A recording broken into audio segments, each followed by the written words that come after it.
In primetime news this evening, apology at last. JCF speaks after wrongfully listing a man as being wanted for murder. Wrong suspect. St. Catherine family seeks to clear relative's name after police linked him to murder. And 1 dead and 3 hospitalized after St. Elizabeth fire.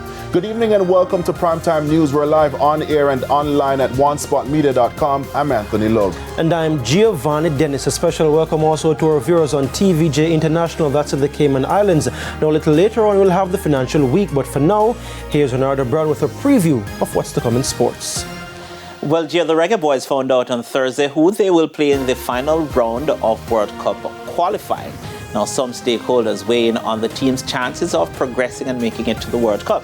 And West Indies men and women's team hunt important wins against Ireland and South Africa respectively on Saturday. We'll have those and more in Primetime Sports. And Gio, you think we'll make it through to the World Cup? Best chance since '98. Everybody's excited. Praise the Lord. And guess what? Romain Robinson is here with a preview of what's to come in the weather report. Thanks, Anthony. Now this weekend, thanks Anthony. Now this weekend, we do have some showers that are expected to be affecting sections of the eastern portion of the island. However, we still have those strong winds continuing to affect both north and south coast as well as areas offshore. There's also sports commentary and E-Prime in this newscast, but before the break, here's our feedback question.